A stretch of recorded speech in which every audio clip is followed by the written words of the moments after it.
হযরত আব্দুল্লাহ ইবনে মাসউদ রাদিয়াল্লাহু আনহু হতে বর্ণিত বিশ্বনবী মুহাম্মদুর রাসূলুল্লাহ সাল্লাল্লাহু আলাইহি ওয়াসাল্লাম হযরত যায়েদকে সাথে নিয়ে যাচ্ছেন।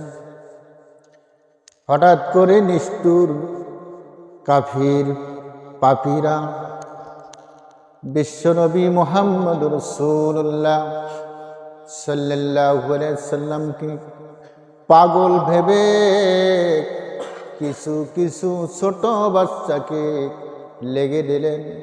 ছোট্ট ছোট্ট বাচ্চাগুলি পাথর মারা শুরু করলো। পাথর মারতে মারতে মারতে মারতে এক পর্যায়ে আল্লাহর নবী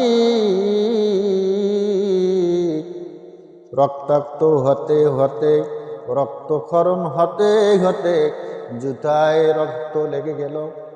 বিশ্ব নবীকে রক্ষা করার জন্য হযরতে যায়েদ রাদিয়াল্লাহু আনহু বিশ্ব নবীকে রক্ষা করার জন্য গোটা শরীরের সামনে গেলেন, বুক এগিয়ে দিলেন।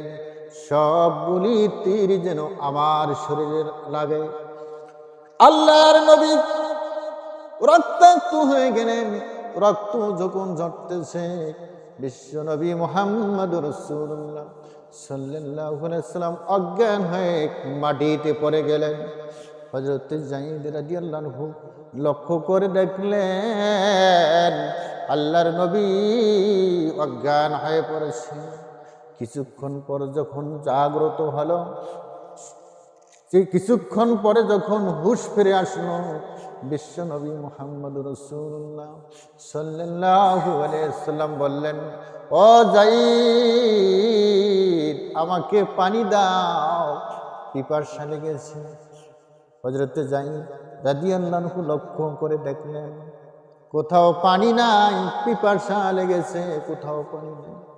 আল্লাহর নবী মুহাম্মদুর রাসূলুল্লাহ সাল্লাল্লাহু আলাইহি ওয়াসাল্লামকে আস্তে করে কাঁধে নিয়ে ধীরে ধীরে হেঁটে হেঁটে সামনের দিকে গেলেন।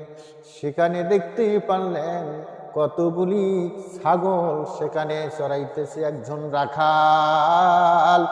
আল্লাহর নবী মুহাম্মদুর রাসূলুল্লাহ সাল্লাল্লাহু আলাইহি ওয়াসাল্লাম পিপাসিত অবস্থায় আছেন। হযরত যায়েদ রাদিয়াল্লাহু আনহু বললেন, ও রাখাল, বিশ্বনবী পিপাসিত অবস্থায় আছে, কিছু কি দুধ